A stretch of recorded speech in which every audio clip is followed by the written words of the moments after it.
This Could Get Dicey is a Dungeons & Dragons podcast about dudes being bros. What adventures will they get into? Only time will tell. Like the name suggests, this podcast could get dicey. Content warnings can be found in the episode description.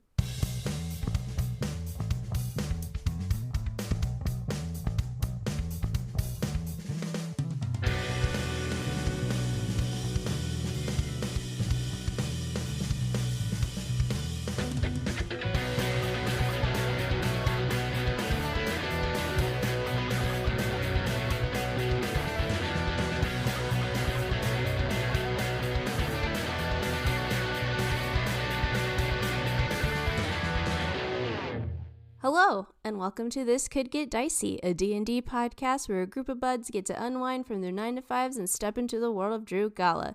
My name is Destiny Nieto, I play Loomis Bjorn, and before things get a little too dicey, I'd just like to say it's a beautiful day for a lovely shower. Yes. Yes. Do you mean a rainstorm or like a shower in the shower? A shower, I mean, both are great. But more recency bias, a shower in the shower. Yes. It's just nice and lovely. I took a really hot shower today and then got out of the shower and I was like, it's colder right now. And so I was like, I think that was too hot of a shower and I didn't feel good for a second and then I felt okay. Sometimes those really hot showers where you get like really faint. Yeah, I was like, wait a second. I think I turned this into like a Dehydrated sauna a little for a bit. second. Yeah. I can't. I'm a big baby about hot water. Have we talked about this before? I feel like I can't. Yeah. Like if it's hotter than my body temperature, it's too hot. Really? Yeah, I take pretty tepid showers, I would say. I feel like sometimes there's just nothing. It won't get hot enough. Oh. There's definitely a heat point for me for sure. But it also depends on the time of the year. Like the second it gets like hot, it's like if it's for sure a tepid shower, if not like a fucking cold shower. Cold, baby. Right now it's hot showers only. The problem with hot showers when it's cold though is then you don't want to get out of the shower. I used to, especially at the old place we used to live, we didn't have any central air conditioning, and so it was fucking miserable in the summers and so freezing in the winter. And before I would take a shower, I would take my little space heater and I'd plug it into the bathroom, and I'd get that whole bathroom toasty, and then I'd hop in the shower. You know, I guess this is also why bathrobes exist. But Yep. Step They're right nice. into it. I've never quite I get the concept of the bathrobe, but it's like if I'm going to be wet and then I'm going to dry off. I feel the same way. If I'm going to dry off, I might as well just put on my gym jams. Yep. Like I might as well put on my comfies. The robe, like it seems like a weird like step towards just like being dressed again. Does that mean your robe is just all wet? Like your robe is wet when you... You dry off. You before dry off, put it not on. necessarily. Yeah, like for me personally, I'll dry off. I'll wrap the towel around my head because my hair is wet, and then I put on my bathrobe before I change into different types whatever. of bathrobes. For the distance between the bathroom and your bedroom? That's what the bathrobe is for? Well, I mean, yes, but then also I leave it on a little longer. Maybe I chill on my couch a little bit. Okay, you're being luxurious. Okay. Yes. Okay. I got you. Maybe I pretend I'm at a hotel. I don't know. Okay, I'm back in.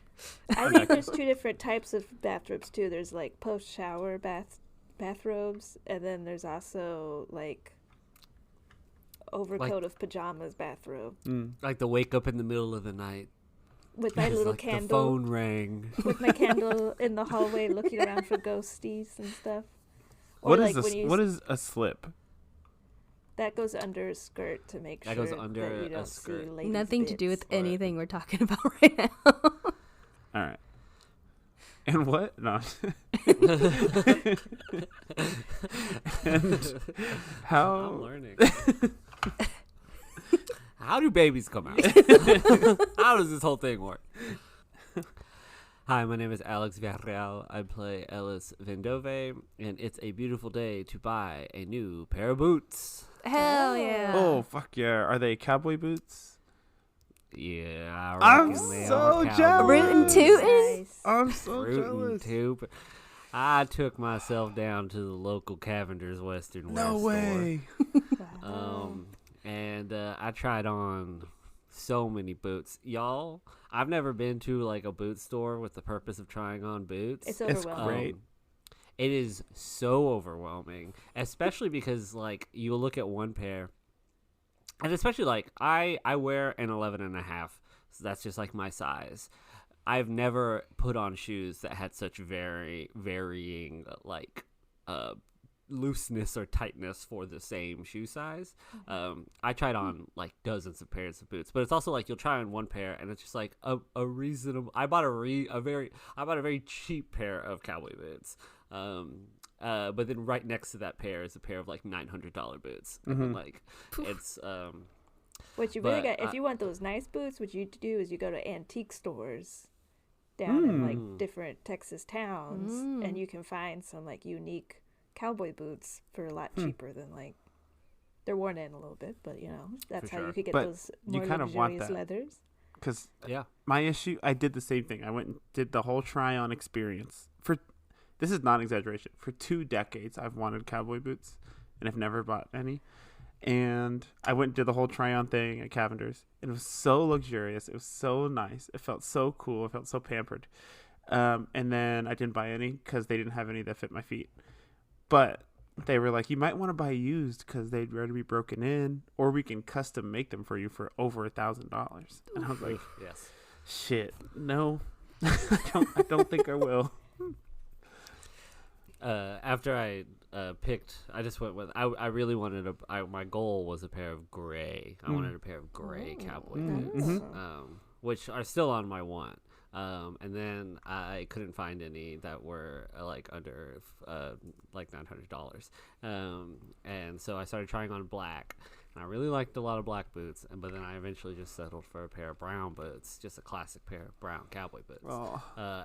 And then I realized, I was like, oh, wait, I don't have any bootcut jeans. Like, I don't have any pants that can wear these jeans. And I'm like, well, I'm at Cavender's.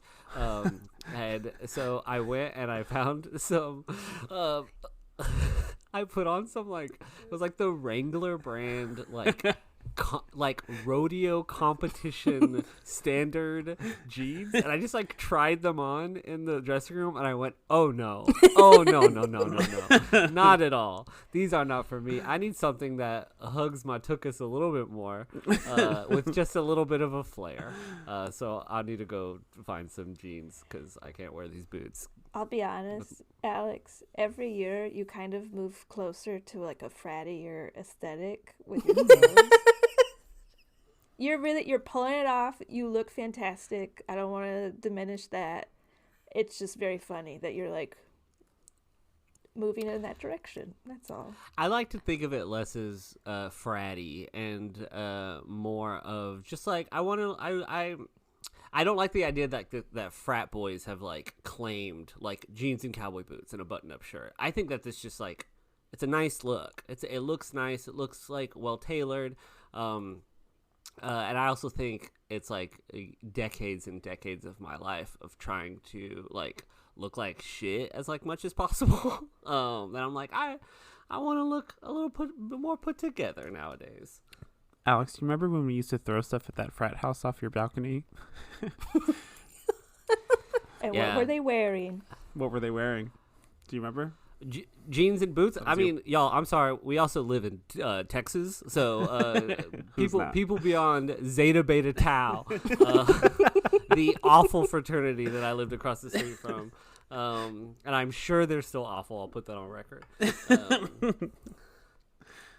Hello, I'm Kenny Chilton, and I play Emil Mazak, and it's a beautiful day to assemble your brand new mountain bike. Woo! Yay! Woo! You know, it was just an interest, a hobby, a thrilling hobby for a second. And now I have purchased my own.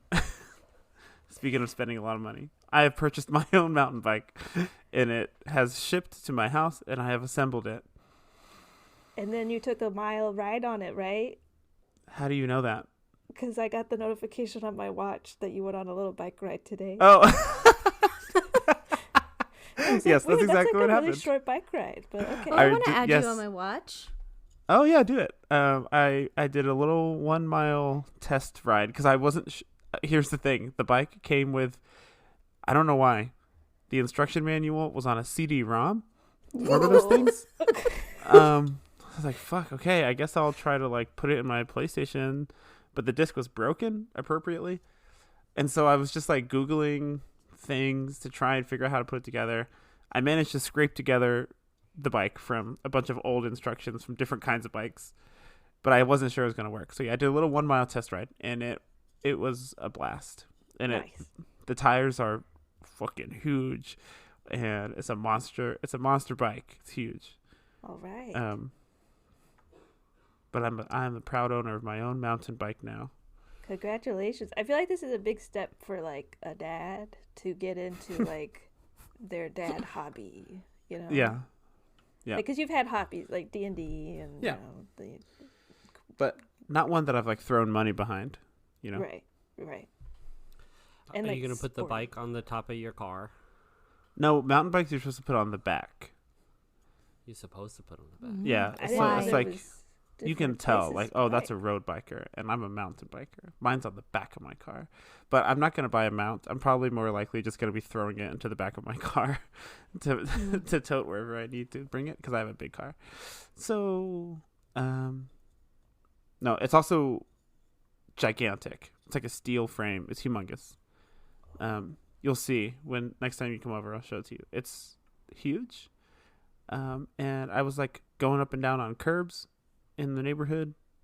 I'm excited to crash it. All right. Nice. Was it hard to put together? Yes.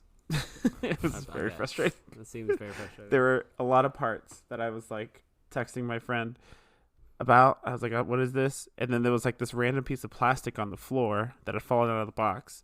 And I jokingly sent a picture and was like, how important is this thing? LOL. And then I went to throw it away, and he texted me back, very important, extremely important. Do not lose this piece. I was like, oh, God, okay.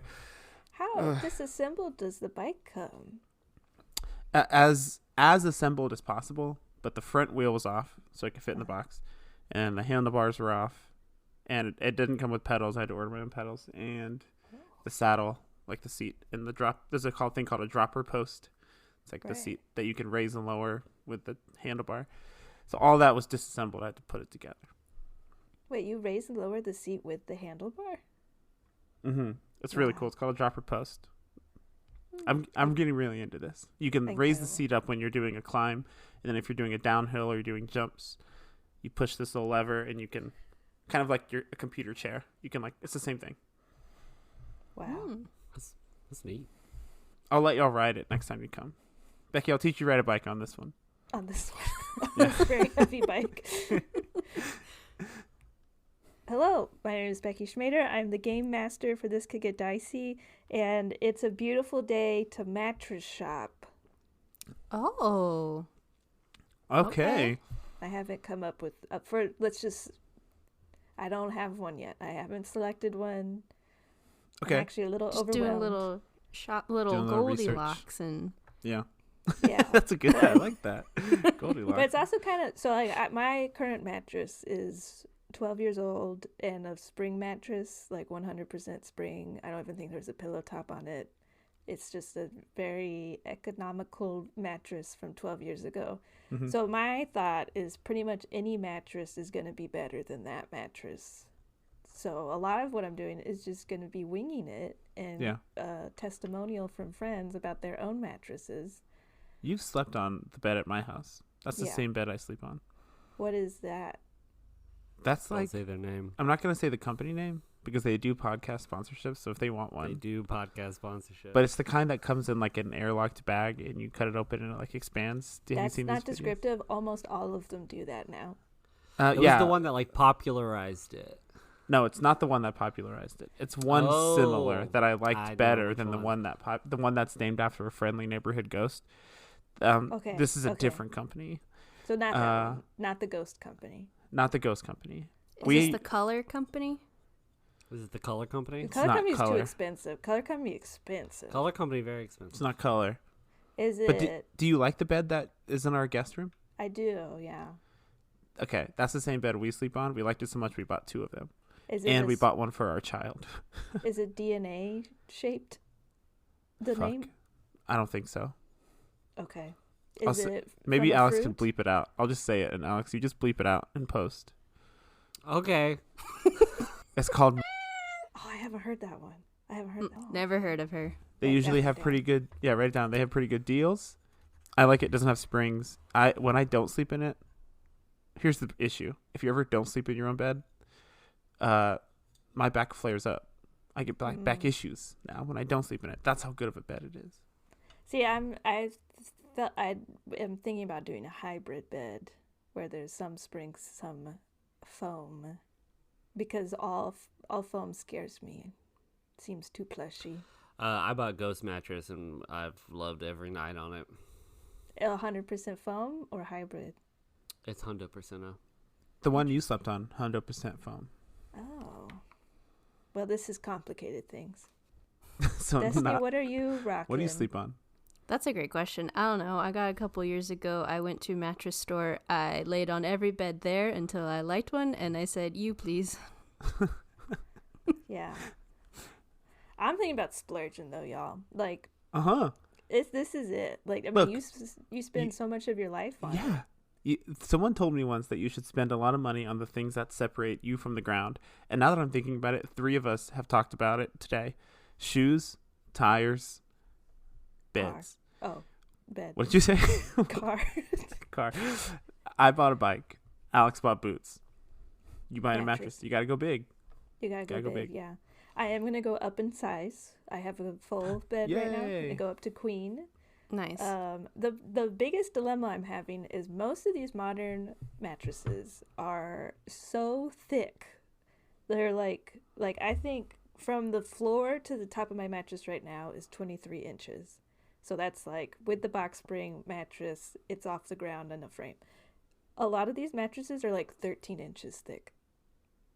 Yeah, but if you get all foam, you don't need a box spring. No, that's true. But I'm just, I'm already looking at a frame that doesn't require a box because you just need to get a frame that doesn't need a box for spring, whatever. But the fact that, I mean, it's still 13 inches. That's so thick. Like my mattress right now is like 8 inches thick, I think, or something like that. I don't know. More mattress, better sleep. I can't imagine. And then I got real freaked out because then I went on to Reddit and started reading reviews for different ones, and everyone was like, I hate this mattress so much it got lumpy after 6 months. This is the worst mattress ever. And everyone's like, I agree, this is the worst mattress. I'm like, that cannot be possible that all these mattresses are terrible because they're also like highly reviewed as good mattresses. You're in the wrong place for reviews. Yeah. So anyways. What if Becky sleeps in a bigger bed and then she starts getting taller? It's one of my favorite. It's one of my favorite jokes from Malcolm in the Middle. The youngest brother stops sharing a bed, and he grows like 4 inches in 1 week. 4 inches. That's very funny. Wow. I don't think that's gonna happen, but I don't think so either. Alrighty, are y'all ready to play Dungeons and Dragons? Yeehaw! See, Kenny did it again. Didn't. I was waiting for it this time. Last we left off, our adventurers were face to face with Granick Vallum. A fight broke out in the middle of his office in the basement of a warehouse, which is home to some of his robotic endeavors. As the fight progressed and blows were shared, Granick saw that perhaps it would be best for him to take an exit. He teleported away, shouting to those at the operation to defend it, and leaving you all here with a mess on your hands.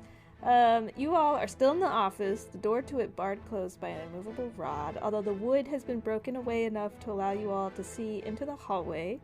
In the hallway are 2 fire elementals that fight for a meal, an alchemist and guard stand near the door, and at the far end of the hallway another crossbowman stands aiming at you all. And that's where we're at. We're still in initiative, I suppose. And what does that mean? Great question. You all ready to go? Because Loomis, you're up. Do we teleport? We can't leave yet. No, The not plant. out to the front of the door we need to go to. That could shoot us like a million miles away. It's down the hall. I think we're fighting our way through to the. We got to get to the plant. Okay. Loomis will get on the ceiling. Sure. Yes. And as Wait, he... can we break this down really quick? So you're standing on the floor, and then you just jump in 180 on like the y-axis, and your feet are suddenly. Yeah, that's a great question. Yeah, Do you have superior jumping? Yeah. It's like Well. half of a front flip. You just don't complete it.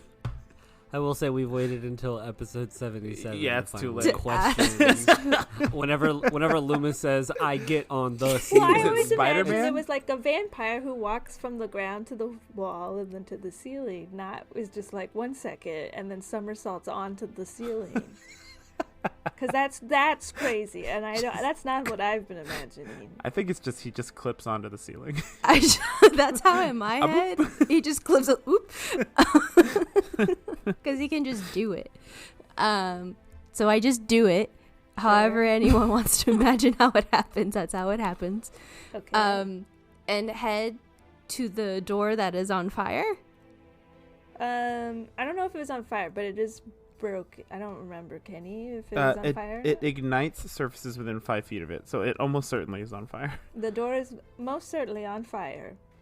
Can I essentially like want to get the immovable rod out to put it on my person, and then at the same time or concurrently, whatever, like break it down so that we can leave the room.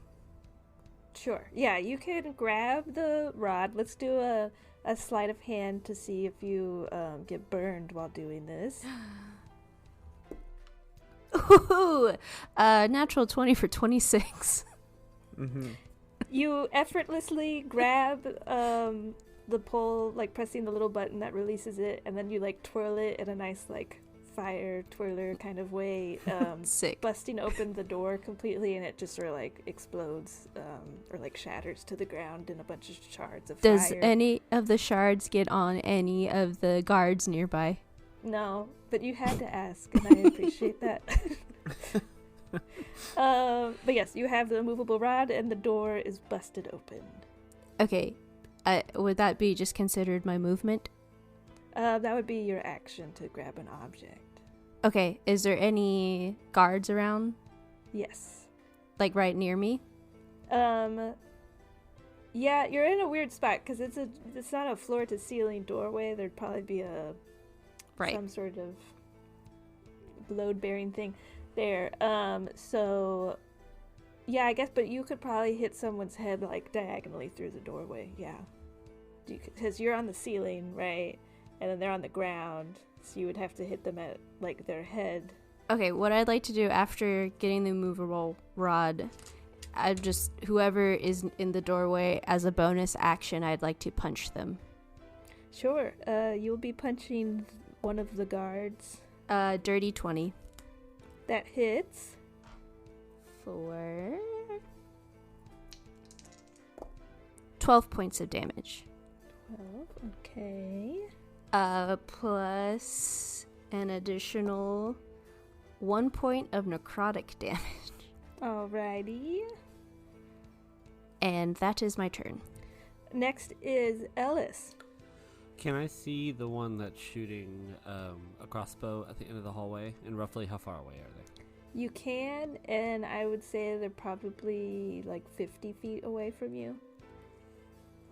Then I will bonus action cast Hex on them. They have disadvantage on strength ability checks, and I'm going to make 2 Eldritch Blast hits on them. Okay. The first one is a 16.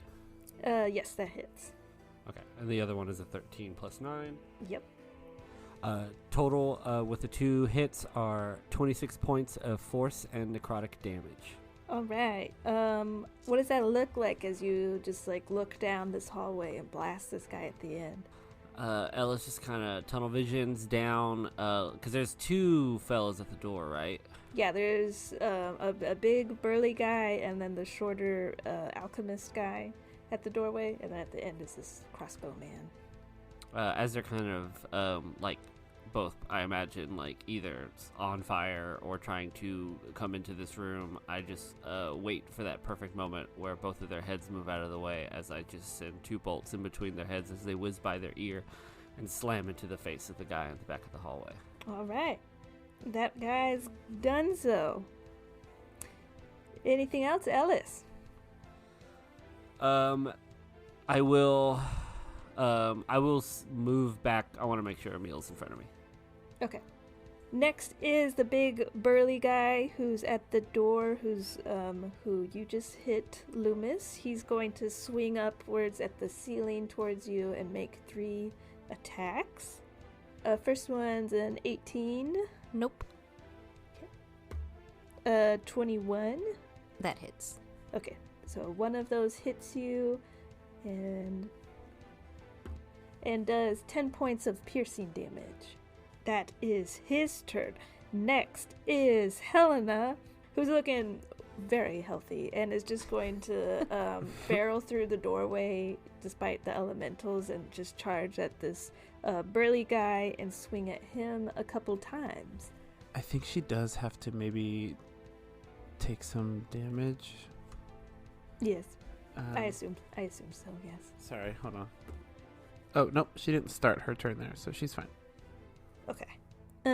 Helena runs on up there and does a whopping 40 points of damage to this guy and just lops off one of his arms.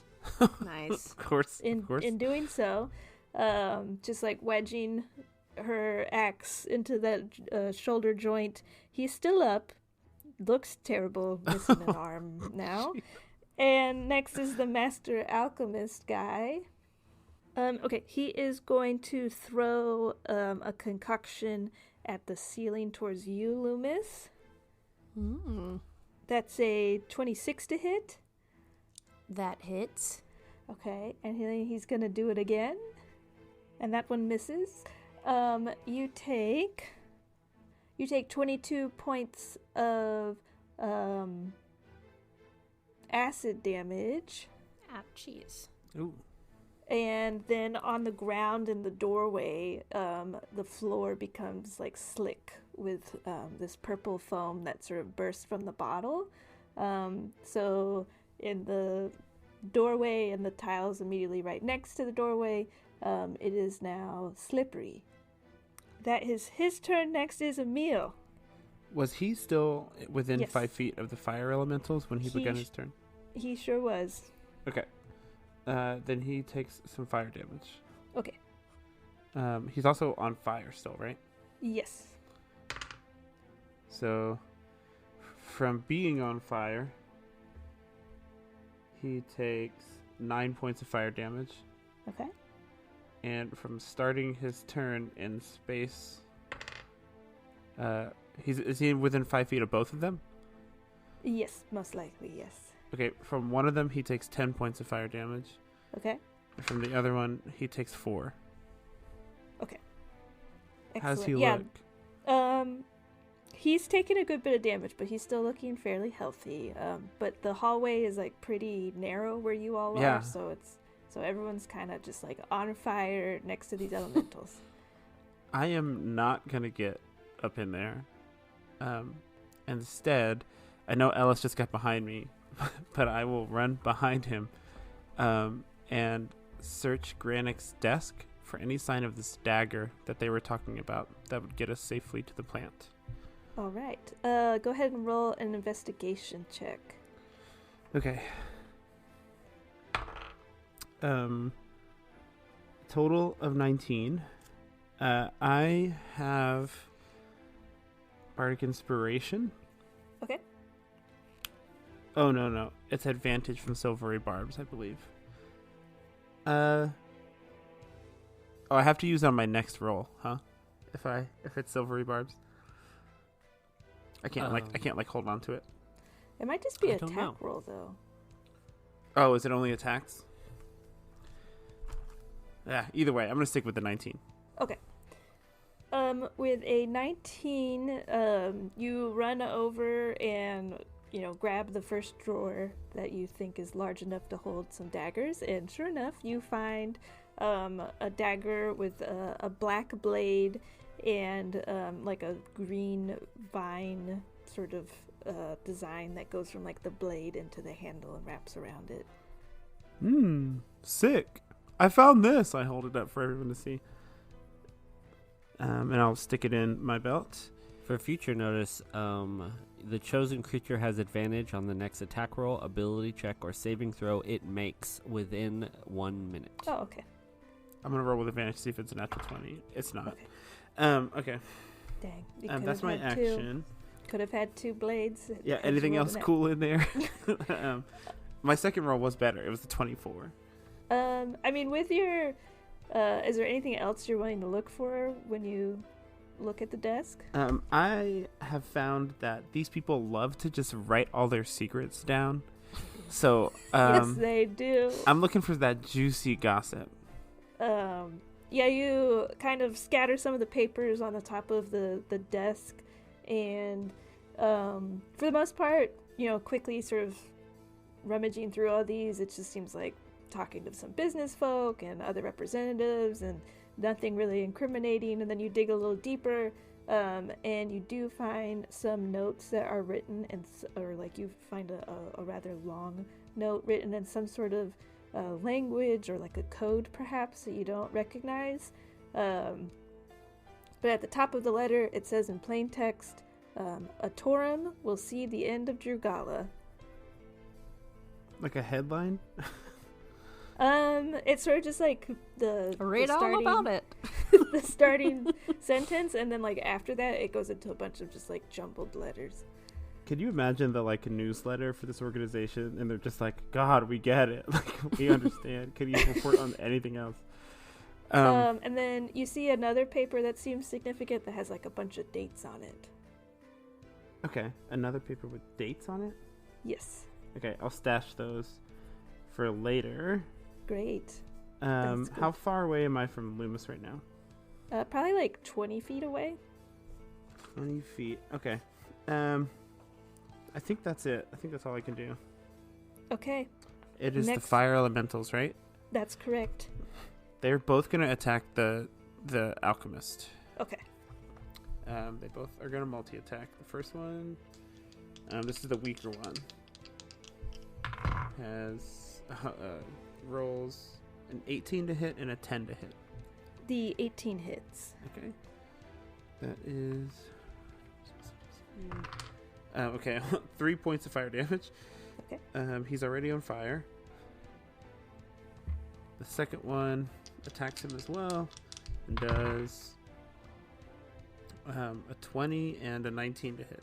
Both of those hit. Okay. 10 points of fire damage. Alrighty. And they're just going to get all up in his space. Stay all up on him. Okay. Excellent. You all see that after the guard at the end of the hallway has kind of like fallen over dead, that your guard friend who was sitting at that chair outside the door, obviously has heard all this commotion, heard the shouts, and now sees a dead body, and you see that he's kind of like peering around the wall, taking like a defensive stance, but not like standing out in the open. He's like in cover, but he has joined the fray. And with that, we're back to Loomis. So there's 2 guards in front of me, or near me, right? Yeah, there's a guard and the alchemist. I thought there was. So there's the guard, the alchemist, and now the guy hiding at the end of the hallway. Yeah. Oh, I thought I had one more person in my head. Okay, cool. One of them just died. He got his head blown off. Yeah, no, I thought at the start there was. There was, and he died too. Oh. Cool. At one point there was 3 guards, I think. Anyways. Anywho, I'm gonna go for the alchemist. Alrighty. Assuming he's near, and I can do that without necessarily moving too much.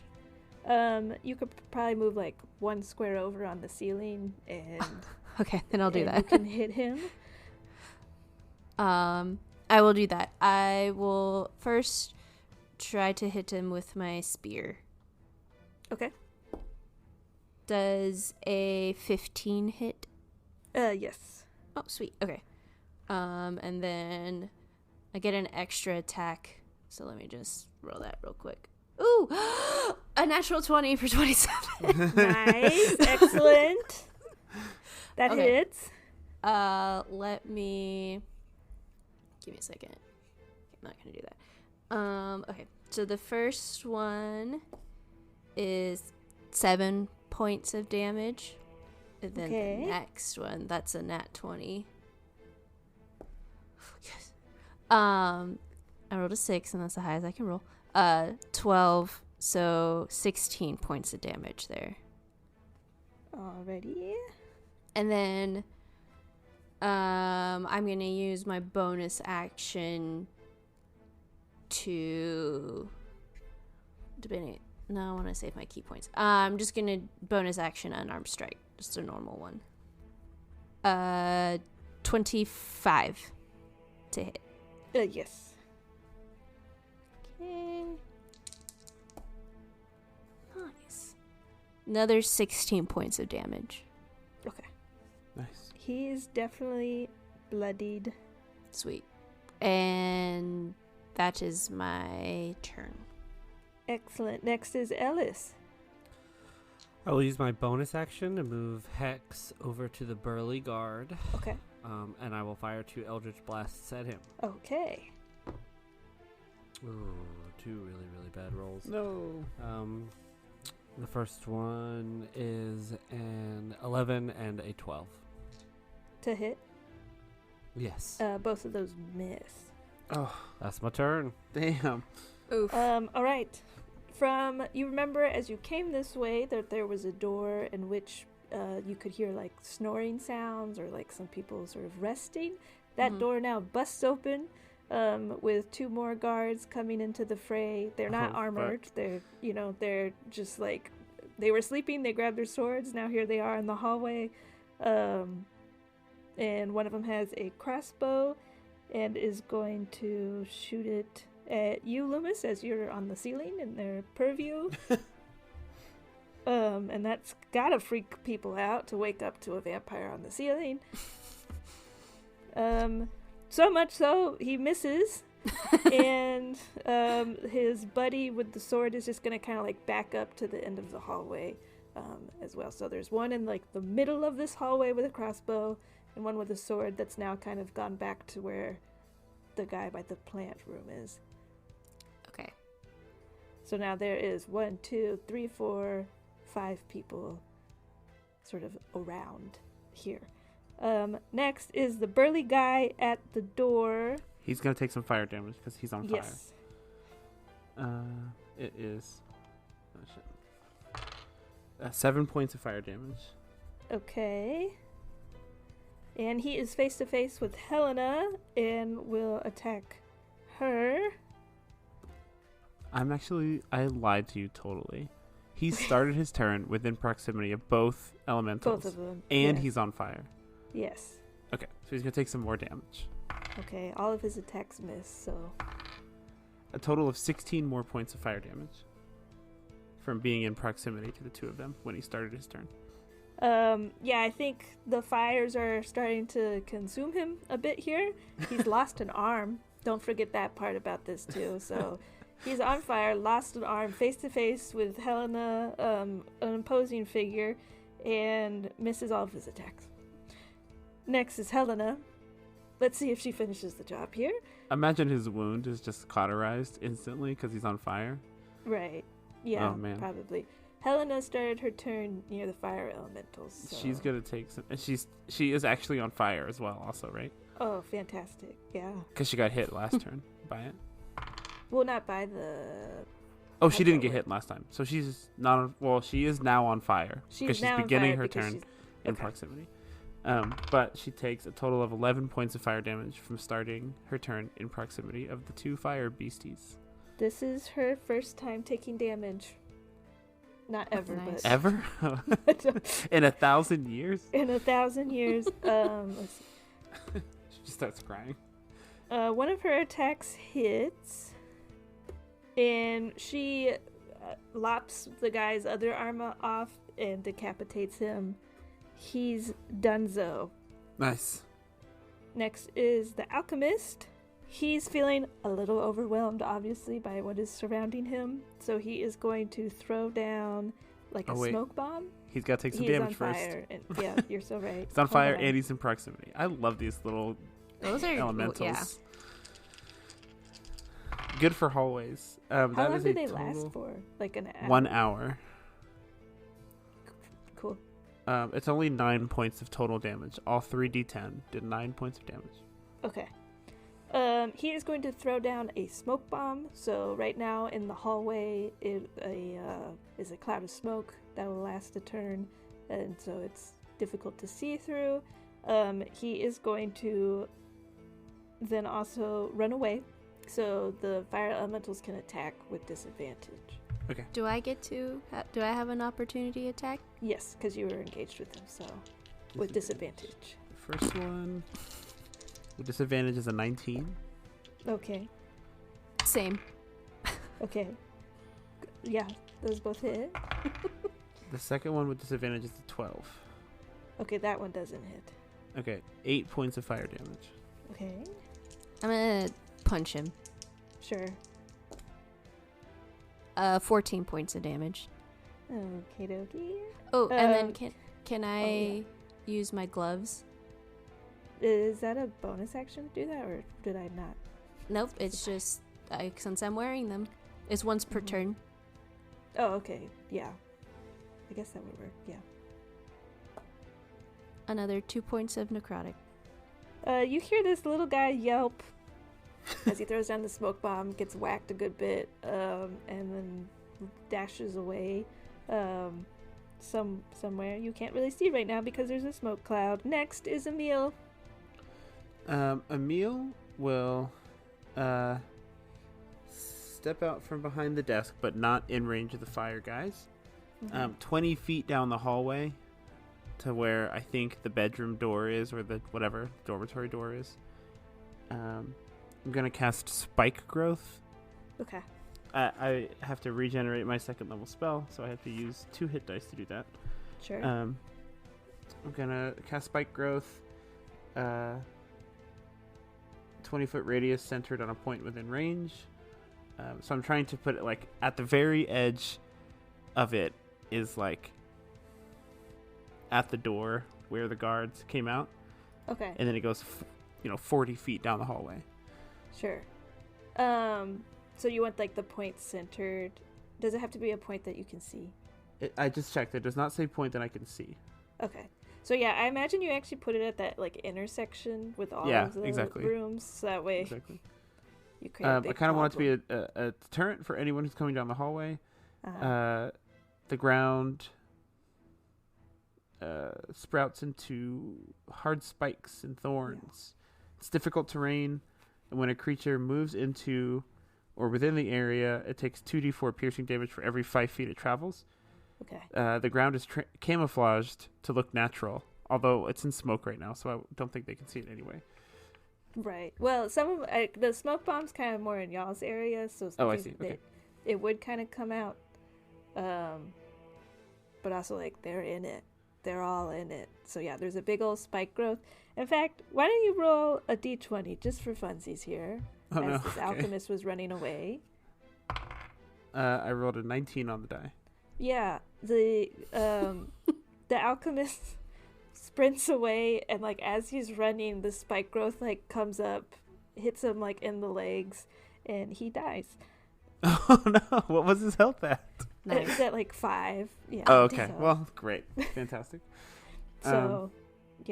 Oh, no. Terrible way to go. This is not your first time killing someone this way.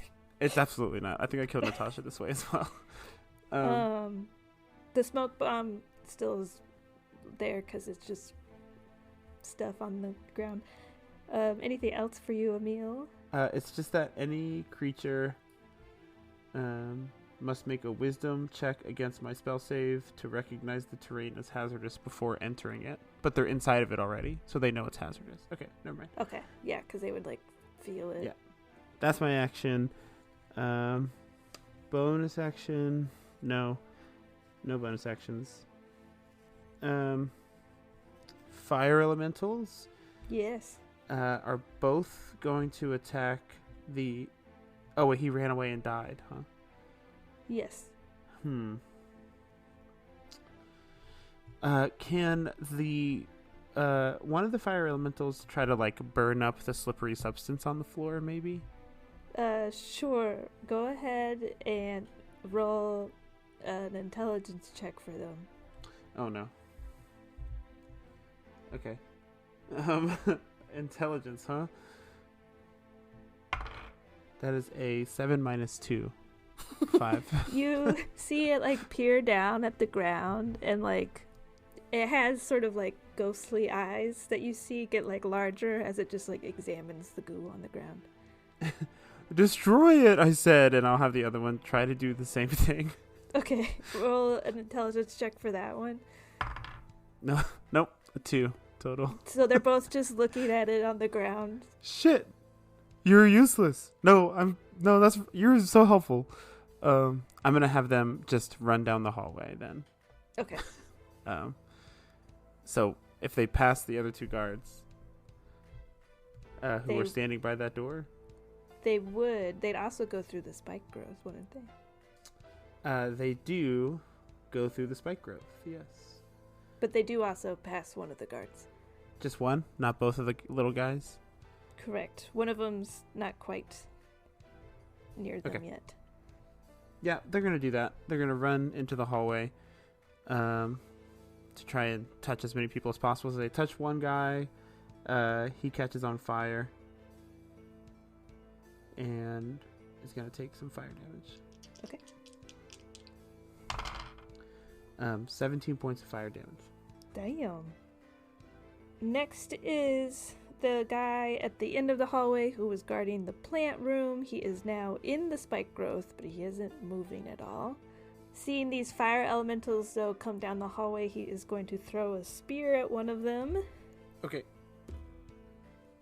And that is a 10 to hit. 10 does not hit. Just misses. Okay. He goes back to hiding behind the wall. Back top of the order is Loomis.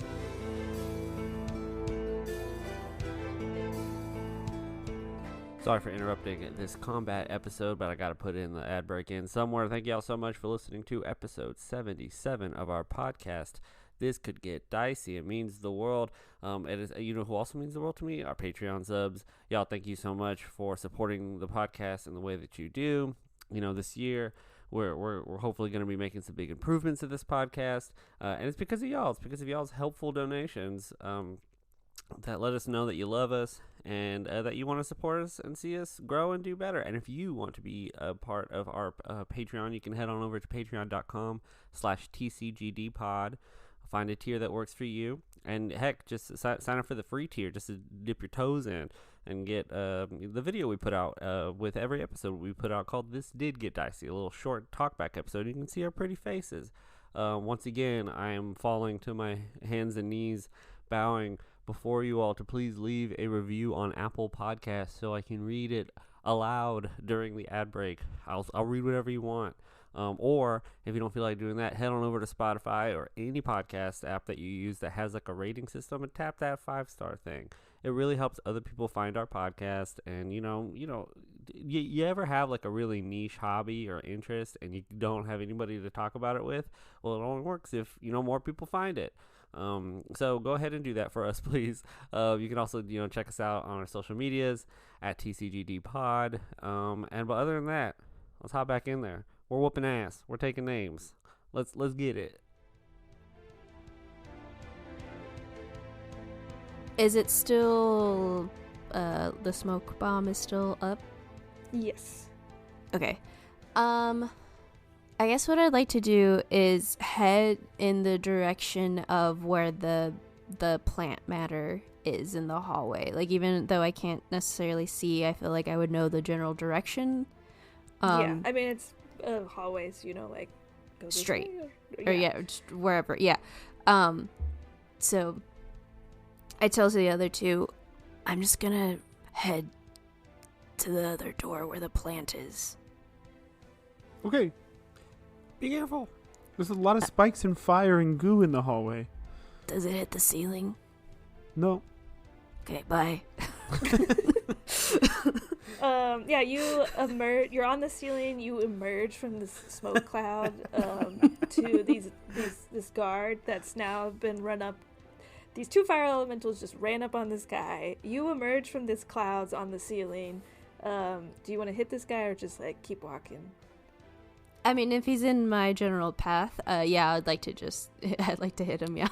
Okay, cool. Yeah, you could do a little flyby or drive-by, whack him on the head if you would like. Or as many attacks as you want. I'm just going to do my full range of attacks. all the things, why not? So 2 spear and then a bonus action unarmed strike. Okay. So let me see if either hit. Does a 16 hit? Yes. Okay. So I get a 16 and then a 17 to hit. The first one will be... It's only 5 points of damage there. Second spear attack will be... better. 15 points.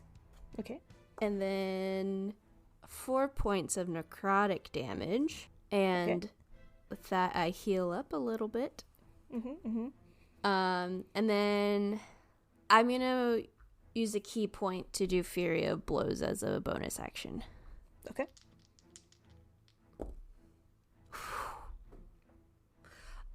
One is a natural 20 for 27. Ooh. And then the other one is a 26. Both of those hit. Okay. So the nat 20. Yeah, 6 times 2 is 12 plus 4 is 16. All right. As this guy in 12 seconds woke up from a nap, grabs his crossbow, runs out of the door, shoots his crossbow, gets run up on by 2 elementals, just heard the alchemist die nearby, and then a vampire walks out of the smoke on the ceiling, hits him twice with a spear, and whacks at him with his fist. And what does this look like, I guess, as he dies? I feel like he's just so confused of what's going on, and then he sees like a creature essentially appear from the ceiling, and the smoke of clouds just wail on him with a sharp object in his fist. And maybe he thinks he should have just let those people in the first time. Maybe he wouldn't be in this situation.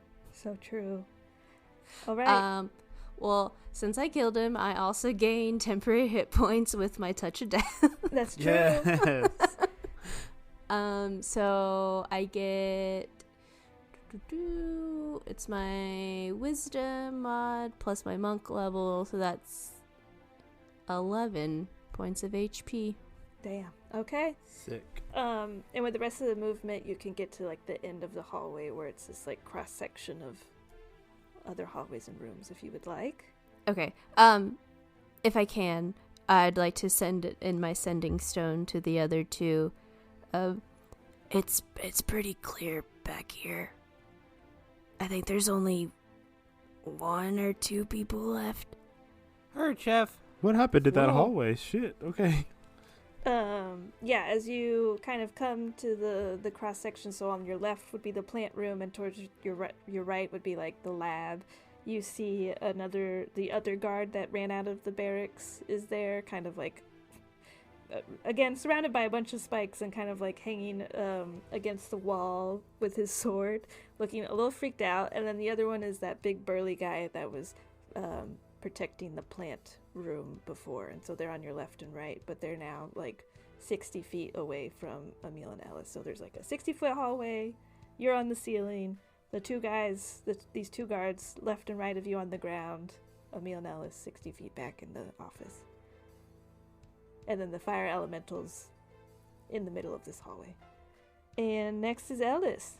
Is the smoke still in the hallway? We'll say it's dissipating. And there's still, like, goo on the ground? It looks like it's dried up. So now it's just Great. weird goo on the ground that's dried. And the burly guard is gone. Yeah, That was there's blocking the door? nobody near the door. There's like 60 Okay, cool. feet before the next person, basically. I will just run by the fire elementals, just like sprint down the hallway. I don't see a way around them that's not going directly by them. Do I take damage by just running by them? No, because you didn't start your turn in proximity. Okay. There is spikes on the ground. But there are spikes on the ground. If I see you running that way, I'm going to drop concentration. It's a concentration spell, so I can just drop it. Right? Where do the spikes begin? Like Probably, at the like- intersection, like right below Loomis, but they carry on 20 feet in every direction, so... So like probably just on the other side of the fire elementals is spikes. I just shut it down. You just drop it? Yeah. It's a lot of damage. Yeah, no, yeah. I don't see me moving through that and living. I gotta get to Loomis. I will I will just move forward. I will use my bonus action to shift hex to the guard that was caught in the spike growth and wasn't moving. Sure. They're like both of those guards are like kind of in cover. So go ahead and roll a perception check. We'll say if you get above a 10, you can move it to one of them. It was a natural 18. Okay, great. You can move it to there's like the scrawnier guy who was asleep or the burlier one who was guarding the door. We'll do the burlier one. Burly one. Okay. And then I will shoot 2 Eldritch Blasts Okay. at him. Yes. Because he is in cover, despite being able to kind of see him, these would be disadvantage, I believe. Is that how that works? Or does it increase the AC? I forgot. Normally it increases AC, but it's up to you. Okay. We'll have it increase the AC then. The first hit is a 16, That misses. and the next hit is a 26. That one hits. For only 3 damage. No. Necrotic and Oof. force. Okay. You send these 2 Eldritch Blasts. One of them kind of like chips away a piece of the rock wall, and then the other one manages to kind of like glance the top of his head. And is that your turn, Ellis? Yes. Next is guard 4. And Loomis, you're not in like, you can't attack him. You're not in that sort of range of him.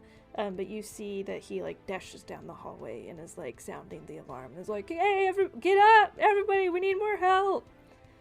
Okay. And that is his turn. Next is Helena. Who is she still on fire because she didn't put it out? She has to How- take a turn to douse it. She has to take an Okay. action to douse the fire. She will take her action to douse it as she then runs down the hallway to get face to face with the burly guard. So that will be her turn. And next is Emil. Emil's gonna run down the hallway as well to the wimpier guard who has the fire elementals near him. Right? No, that guy's dead. Oh, he did die. But there's another guy who was also sleeping. And he was the one that just ran down the hallway. He fled. Okay, can I make it to the burly guy? Yes. Like just We'll run say next to yes. Helena? Yeah. I will run up to burly guy. I'm going to double twisted roots attack. Okay. I'm gonna pop in a meal mace snack first. So I get some healing from that. 4 points of healing. And I get to add my Constitution modifier to these attacks. Okay, 2 attacks. Okay. One of them is a 30, Yeah. and one of them is a 18. Both hit. Okay. 7 plus 6 is 13 plus 10. 23 points of piercing damage. Okay. That's Emil's turn. Okay. Next are the fire elementals. Whew, this is tricky. Shit. Because now they're behind us, right? In the hallway. That's correct. You also do know that that guard that just ran away was like fleeing and trying to like rouse more people to like come aid. He was also on fire. Yes. And it should have taken 8 points of fire damage. No, wait, that one wasn't on fire because he was never near the elementals. Oh, he was not. Okay, gotcha. Well, I think they're gonna chase after him. And go that way. Okay. Can they make it to him? Like just They the same speed? cannot. They cannot. Okay. Because he dashed. Yeah. Well, yeah, he was already like ahead of them too. Oh, sure. Okay, then I think they're gonna go. They can squeeze through a gap as small as 1 inch without Okay. any difficulty. So I think they're gonna go around me and Helena in the hallway Sure. to behind Burly Guy Okay. and flank him if that's okay. That can happen. And attack him. Okay. He is now on fire. Great.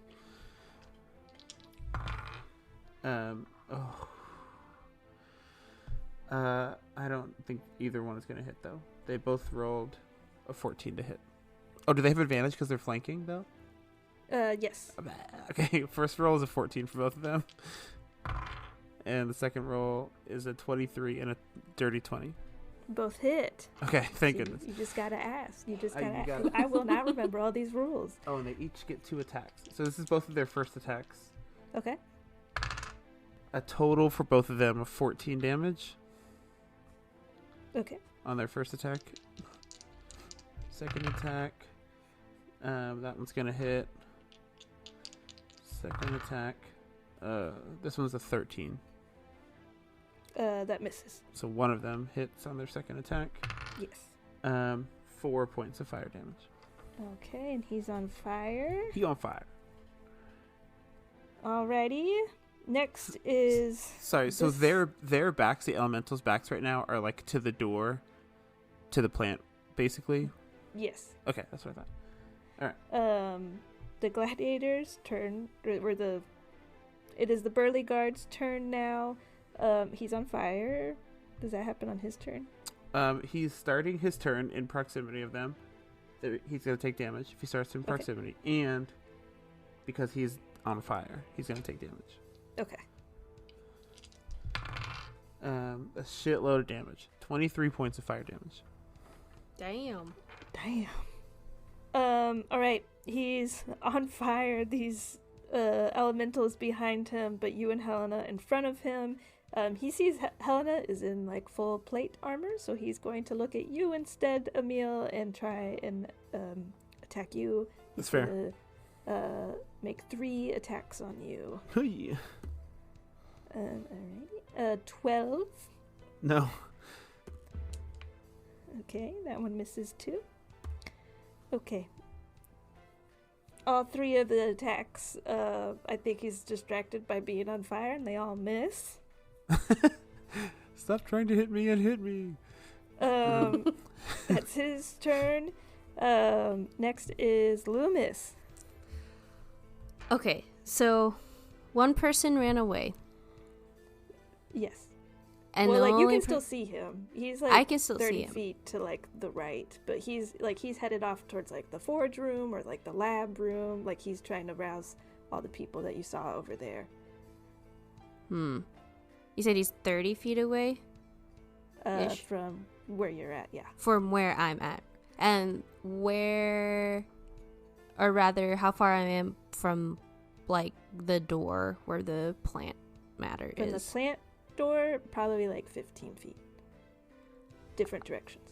Yeah, and that's where the guard is right now. That's on fire. The guard's closer. He's probably like 5 feet away from you. Oh. Because he stepped away from the door. I guess, have I noticed with the other guy that ran away yelling for help, is there any, like, other commotion that has happened?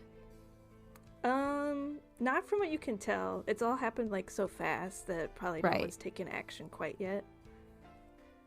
But you do remember when you all came in here that there was like at least 3 other guards and people in all those rooms. I'm just gonna go for the guard that's right in front of me and continue, like, towards the door. Okay. So the one that's on fire. Yes. I'm gonna try to hit him with my spear twice. Okay. 14 hit. No, that misses. Okay.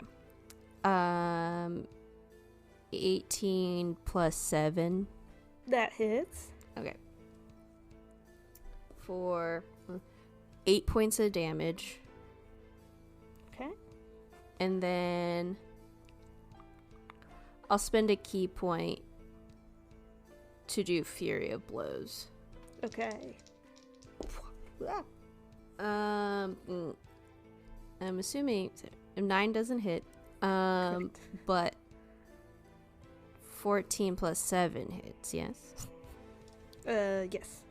12 points of damage there from my fisticuffs. Okay. Plus another 4 points of necrotic damage. And then I also heal for 4 points. Excellent.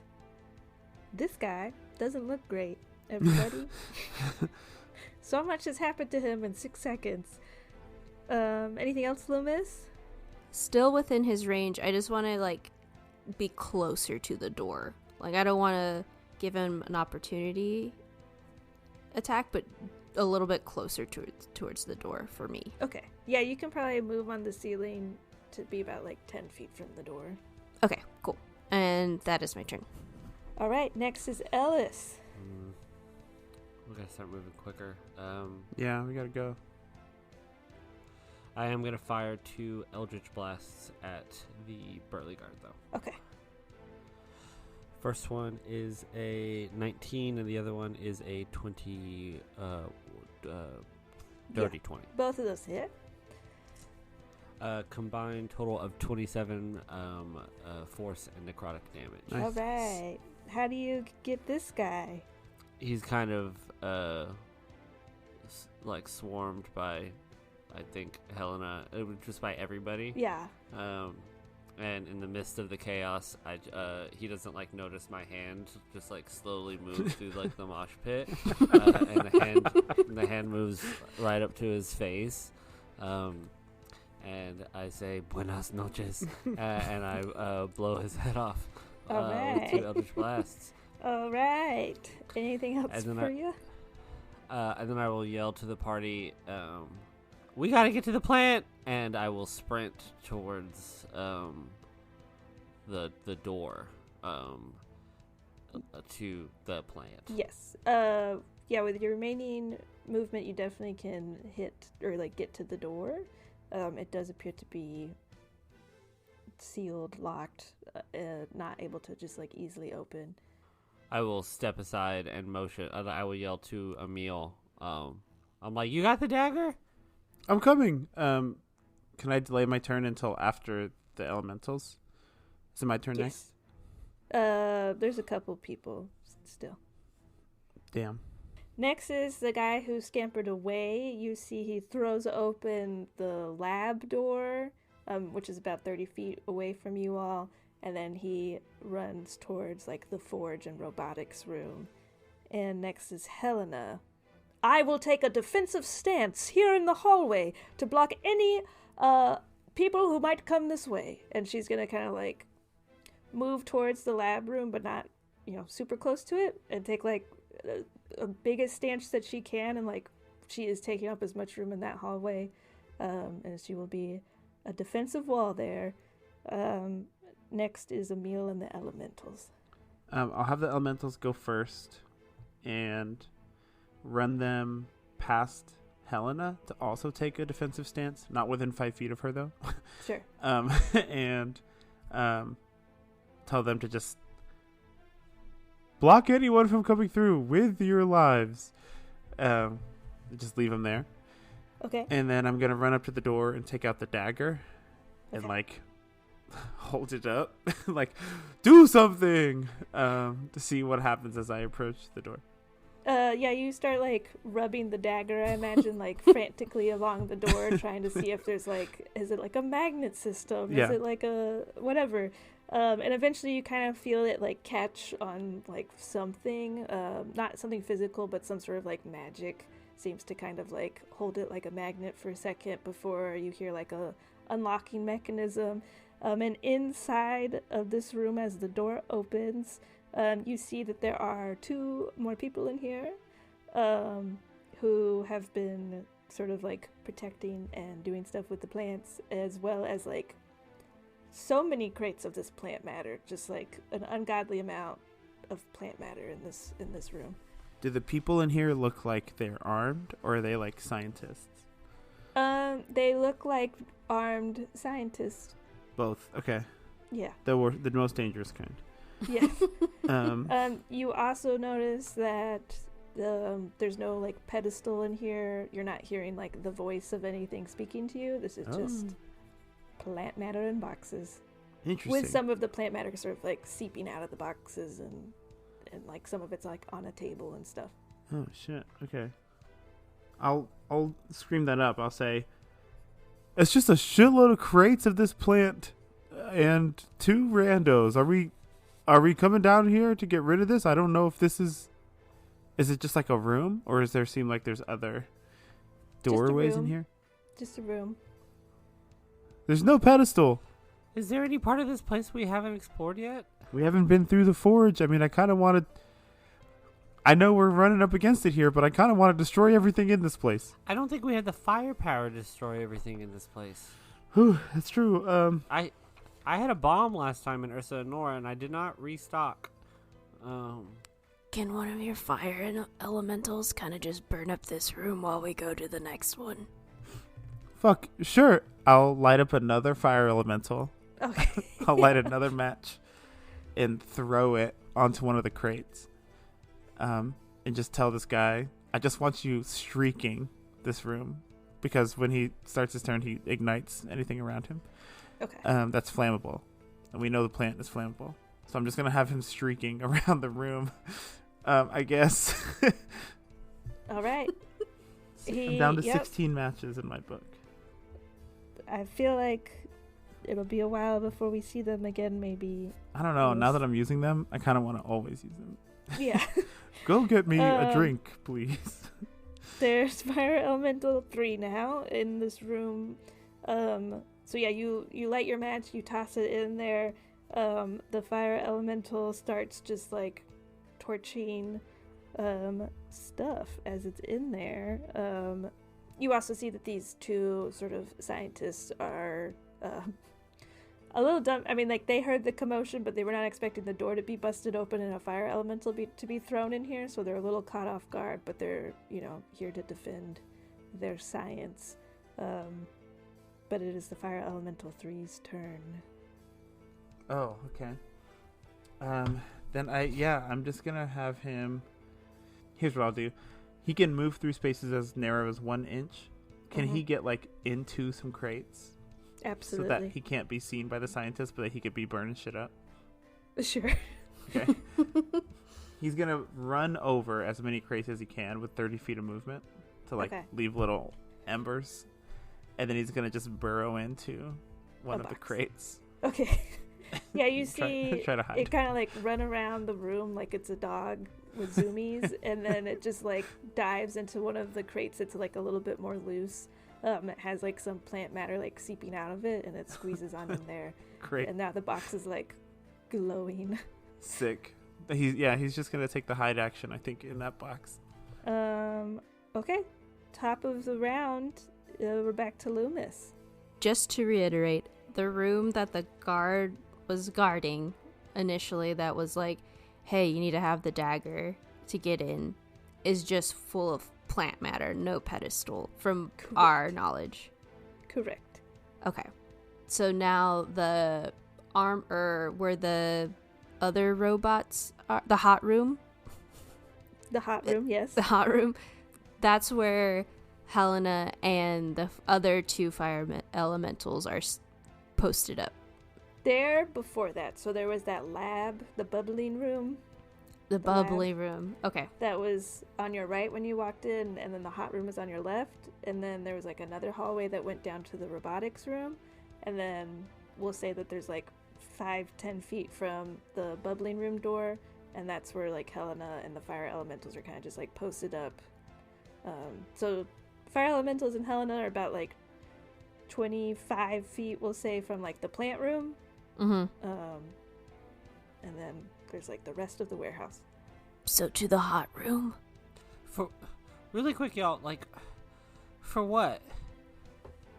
Aren't we trying to find the pedestal? There's one here, right? If there's a pedestal here, we need to find it. But also, it would be good if we have the time to destroy any like progress they've made with the use of the Grease blood, to destroy any progress they've made on the robots. Just disrupt. Yeah. I mean, then let's go. We have to move fast, but we have to stay together because we have to be able to teleport out of here. Yeah. Yes. The forge literally has a big burning, like, hot magma. That's what I picture when I think of a forge. That's so maybe correct. we That's could go what's there in first yeah. because there's the most promise. The hot room. Hot room. Dump the magma. I guess all of us make our way to the hot room. Yeah, Loomis and Ellis, you're kind of first in initiative order. So if you all want to move together, you can. How far away are we from the hot room? I mean, it's about 60 feet from like where you're all at. Then I will use my full movement and dash to get there. Okay. Do you all want to move Helena and the fire elementals like along with you? Because you'd have to like pass them to get to the hot room. I feel like if we're passing them, we're like running, dashing, because my movement's 50. Okay. Like running, dashing, just like, hey, just follow us. We're going to the hot room. Okay. So yeah, you like run past them. You all can get to like the opening of the hot room, and you see that there's a guard and 2 smith workers there who are like ready to defend the space with their lives. But that will be like your action and I will use my bonus action to move Hex to the guard. to the guard. Okay. Can I use my bonus action to punch the first guard I see? They would not be in range of you yet. It's because like you're just like at the doorway of the forge by the time like you use your movement to get there. How far are they? I mean they're like in the middle of the room, and you all ran like 60 feet to get to the forge But if I door. dash, wouldn't I double my movement? Yes. So that'd be 100 feet. Yeah. So then you could reach them, and then do you have a bonus action to attack them then? Okay. Yeah. Okay. Then you can do that. Gotta go in there anyways, right? 16 plus 7 to hit. Yes, that hits. 11 points of damage plus 2 points of necrotic damage. Okay. And then Ellis, you used your movement. Full action and bonus, and yeah, and all that's that. my whole turn. All right. As you all get to the hot room, we have the 2 smithies are in there, ready to defend. They are going to attempt to. Loomis, you're in to the room first, so they're going to attack you. 24 to hit. That hits.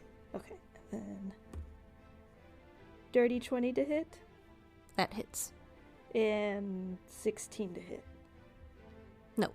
Okay. 18 points of damage as they like shovel hot coals at you. That Hot like coals. rain upon you. Okay. 18 total. 18 total between all of that. Sweet. Yeah. How are you looking? You've been hit a bunch of times. I'm okay because I've been hit a bunch of times, but I've been healing myself with my. Okay. With your everything. Yeah, hold on. I can't do mental math. Don't forget you had that temp HP too. Yeah, that really saved my butt right now. Okay. I am. Let's see. I'm a little above. I'm not quite bloodied yet. Okay. Next is scientists 1 and 2 who are in the plant room. So Emil, you're the only one who's in the doorway, right? I'm Or, just like, standing in the doorway, slowly closing it.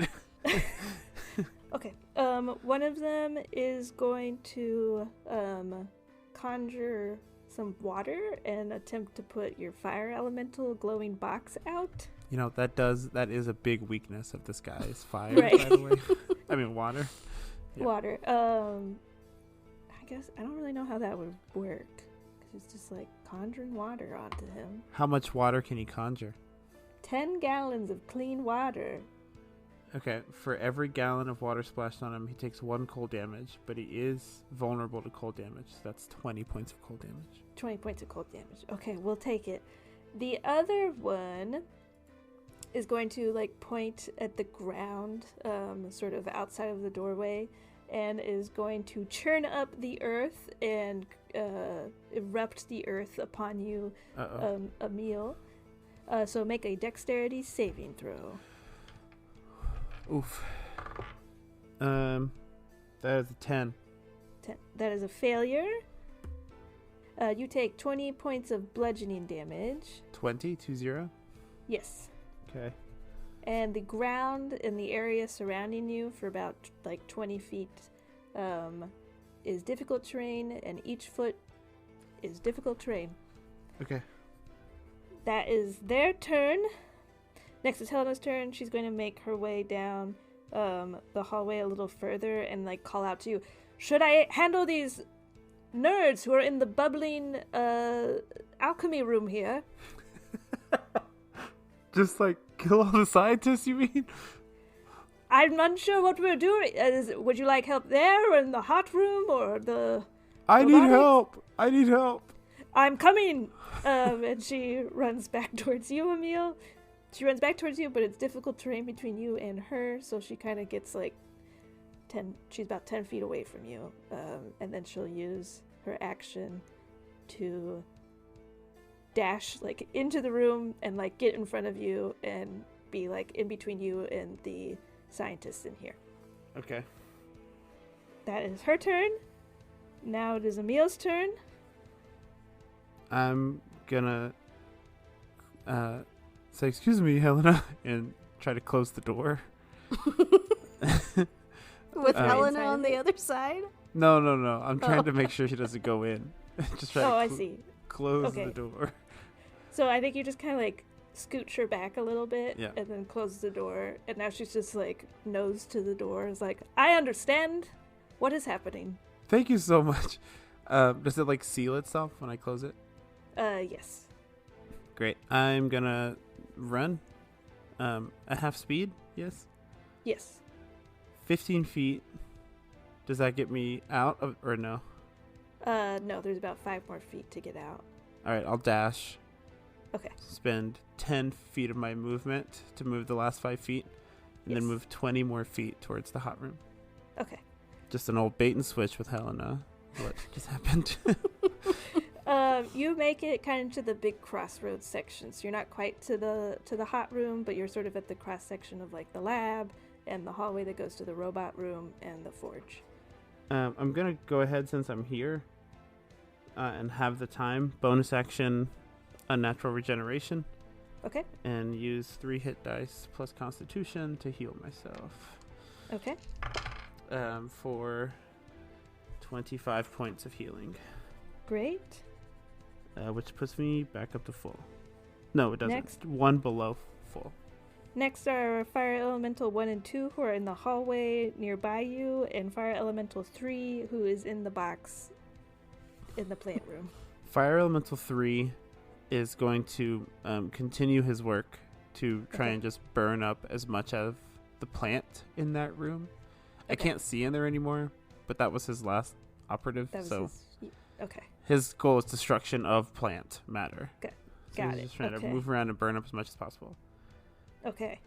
And then Fire Elementals 1 and 2 are going to position themselves to intercept anyone trying to come down the hallway towards Hot Room from like where the guard just went to alert other people. Sure. Okay. He's trying to... I want the other 2 Fire Elementals to be in a spot where they can hold an action if anyone comes within range that they can attack. Okay. You all kind of saw guard 4 That's his number. It's Mhm. number 4. He ran down the hallway towards like the robotics room, so you can assume that like that room's been alerted and maybe stuff will start coming out of there. So do you want them to head that way or back? I don't want towards them to the go too stairs? far. I want them to be like guarding us, essentially. Guarding you. Okay. So From yeah, behind. they'll kind of, we'll have one go into like the hallway towards the robotics room and be like 10 feet away from you there, and then one towards like the stairs that go up towards the warehouse. And both of them are gonna hold Okay. their multi-attack for if someone comes towards them.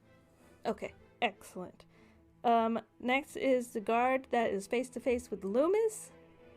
He's going to multi-attack.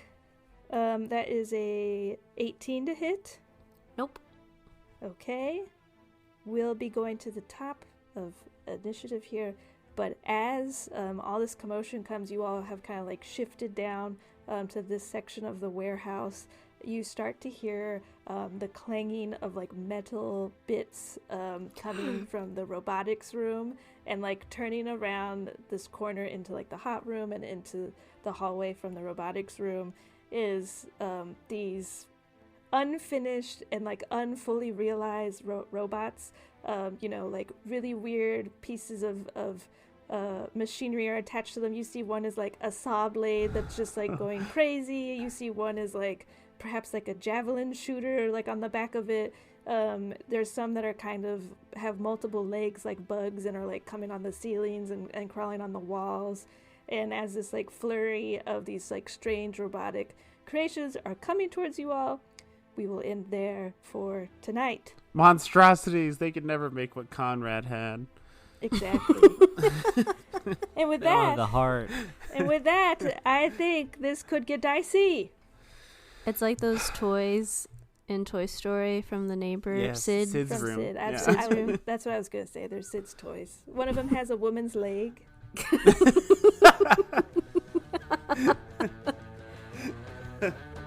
This could get dicey.